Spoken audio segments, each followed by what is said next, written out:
માનનીય CP sir Shri Vijesh Jha sir અને additional CP sir Mahendra Bagadiya સરની સૂચના અને માર્ગદર્શન હેઠળ એલસીબી ઝોન 1ની ટીમ અને પીએસઆઈ શ્રી બોરીસાગર એની ટીમના માણસો સાથે પેટ્રોલિંગમાં હતા.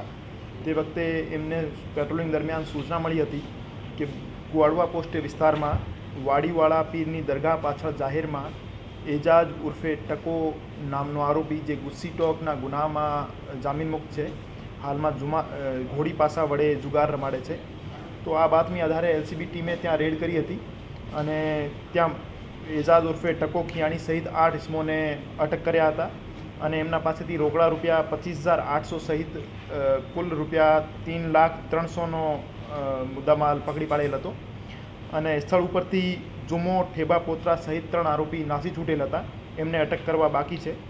તમામ આરોપીઓનો ગુનાહિત ઇતિહાસ ચેક કરતાં મોટાભાગના આરોપી વારંવાર ગુનાહ કરવાવાળી ટેવવાળા હતા.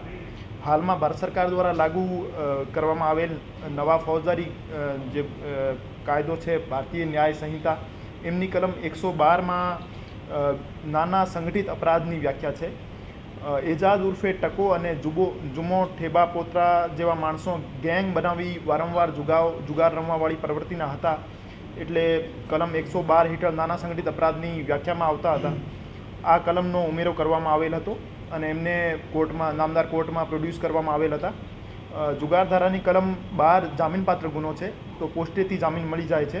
જબકી બીએનએસની કલમ 112માં 7 વર્ષ સુધીની કેદની સજાની જોગવાઈ છે. તો બિનજામીનપાત્ર ગુનો હોવાથી નામદાર કોર્ટમાં રજૂ કરવામાં આવેલ હતા અને નામદાર કોર્ટમાં પણ એમને જામીન નહીં મળ્યા અને એમને જેલ હવાલે કરવામાં આવેલ હતા. 1 જુલાઈ 2024થી નવો ફોજદારી કાયદો અમલમાં આવેલ છે.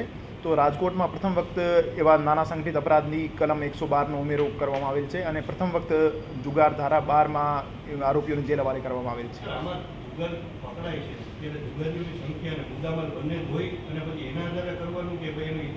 નહીં, એમનો ગુનાહિત ઇતિહાસ જોવાનો, એવો કોઈ સંગઠિત ગેંગ હોય અથવા એમનો મેમ્બર હોય તો એના આધારે એમનો એક ગેંગ તરીકે સભ્ય તરીકે ચલાવતા હોય. સપોઝ 25 જણા હોય, એમાંથી એક જણાનો એવી રીતના ગુનાહિત ઇતિહાસ હોય ને 24નો ના હોય તો કઈ રીતના 25 નહીં, 2 માણસો ઓછામાં ઓછા હોવા જોઈએ ગેંગ કોન્સ્ટિટ્યુટ કરવા માટે. નહીં, ગુજરાતમાં બીજા જિલ્લાઓમાં અને બીજી સિટીઝમાં તો દાખલ થયા છે, પર એમને હું દાવા સાથે નહીં કહી શકું ભાઈ જુગારમાં બીજે કોઈ સિટીમાં બીજી કઈ જિલ્લામાં કોઈ થયો છે કે નહીં, પણ રાજકોટમાં પર છેલ્લા 25 દિવસમાં અથવા 26 દિવસમાં કોઈ દાખલ થયો હોય તો મને એમની આ બાબતની ખબર ના હોય. હા, ક્રિકેટ સટ્ટામાં પણ આ જોગવાઈ લાગુ પડે છે. કોઈ પણ પ્રકારની બેટિંગ અથવા ગેમ્બલિંગ હોય તો એમાં નાના સંગઠિત અપરાધની વ્યાખ્યામાં આવે જ છે. હાજી, 2 પ્રકારના સંગઠિત અપરાધ છે, કલમ 111માં અને કલમ 112માં. તો મોટા પ્રકારના સંગઠિત અપરાધ જેમાં એક્સટોર્શન અથવા ચીટિંગ, ફાઇનાન્શિયલ ફ્રોડ્સ, આ બધા 111માં આવે છે અને નાના સંગઠિત અપરાધ જે છે 112માં આવે છે. તો બંનેમાં ગુના સ્પેસિફાઈડ છે. સર, વધારે ગુનામાં સંડોવાયેલા હોય અને 2 કરતાં વધારે વ્યક્તિ હોય તો હાજી, ગેંગ કોન્સ્ટિટ્યુટ થાય. બધા ઉપર ગુનો લાગુ પડશે કે 2 વ્યક્તિ ઉપર લાગુ પડશે? ચાર્જિસ ફ્રેમ 112ના તો જે ગેંગના મેમ્બર હોય એમના ઉપર થશે અને બીજા ઉપર જુગાર ધારાનો ગુનો ચાર્જિસ ફ્રેમ થશે.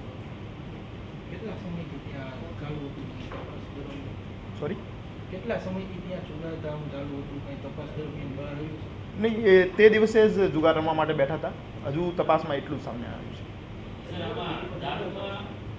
દારૂમાં પણ આ કલમ 112 નહીં લાગે, 111 મુજબ આમાં ઓર્ગેનાઇઝ ક્રાઇમમાં આવે છે. દારૂ 111માં ઓર્ગેનાઇઝ ક્રાઇમમાં અમુક પ્રવૃત્તિઓ જેમાં એક્સટોર્શન અથવા ક્રિમિનલ બ્રીચ ઓફ ટ્રસ્ટ અથવા ઇલિસિટ હેરાફેરી કોઈ પણ વસ્તુની, આ બધી વસ્તુઓ તમામ પાસાઓ 111માં સામેલ છે. 2 ઓર્ગેનાઇઝ ક્રાઇમ છે. મોટા ઓર્ગેનાઇઝ ક્રાઇમ જે 111માં છે અને નાના ઓર્ગેનાઇઝ ક્રાઇમ છે 112માં છે. નહીં, આમાં લાઈફ ઇમ્પ્રિઝનમેન્ટ સુધી સજા છે 111માં અને 112માં 7 વર્ષ સુધી.